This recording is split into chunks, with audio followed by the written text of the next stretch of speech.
Ош шаарында баңгизатка каршы күрөшүү кызматынын өкүлдөрү студент жаштар менен жолукту. Адистер тамеки, баңгизаттарды колдонуунун жана таратуунун зыяндары жөнүндө түшүндүрүү иштерин жүргүзүштү. Ата эне байкуш билбейт. Байкуш ата эненин тапкан акчасына силер электрондук сигареттин түр-түрүн алып колдоносуңар.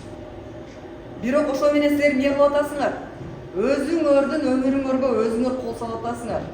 Жаштар арасында баңгизаттын колдонуунун алдын алуу максатында спорттук иш-чараларды, лекцияларды, ушул жаштарды кызыктыруу, ушуларда баягы патриоттук сезимди ойготуу, баңгизаттан алыс болгонго чакыруу максатында өткөрүлүп жүрөт. Окуу жайга өткүзгөн негизги максатыбыз жаштарды баягы жеңил акча табуудан сактоо, баңгизаттын колдонуудан сактоо, дени сак, жакшы жашоого чакыруу. Наркокурьерге көбүнчө биздин статистика боюнча 15 жаштан 30 жашка чейинки адамдар, балдар көбүрөөк кабыл алып атат.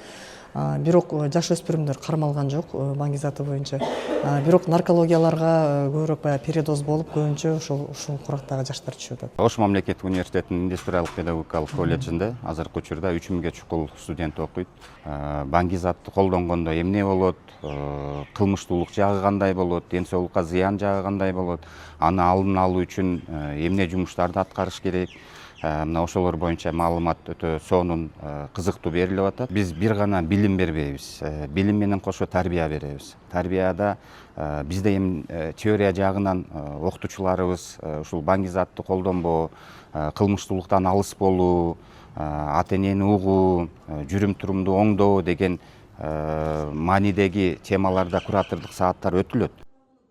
Кызматкерлердин айтымында маңзаты ташуучу катары көбүнчө 15-30 жаштагы жаштар тартылат. Дал ушул курактагы жарандар көбүрөөк ашыкча колдонуу менен наркологияга түшүшөт. Ошондуктан алдын алуу иштери кылмыштардын азайышына жардам берет деп ишенет адистер. Ошондой кылмышка алышкан балдар менен дагы иш алып барабыз. Сөзсүз аларды көзөмөлгө алабыз.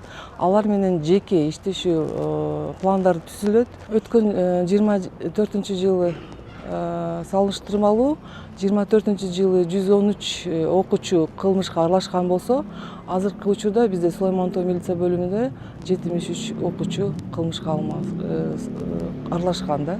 Ал азайып атат эми ошол биздин ошо аткарган алдын алуу иштеринин негизинде айтсам болот, ошол бүт таасири бар. Маалыматты бекемдөө максатында студенттерге кинологиялык борбордун кызматтык иттери көрсөтүлдү. Ошондой эле тарбиялык видеороликтер коюлду. Андан соң иш-чара суроо-жооп форматында уланды.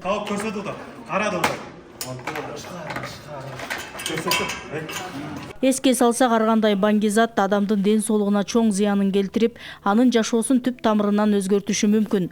Ошондуктан мындай жолугушуулар жаштарга терс кесепеттерди убагында түшүнүүгө жардам берет. Зыйнат Ибраимова, Айтонук Мамытова, Нурсултан Абдыкарим уулу, ЛТР, Ош шаары.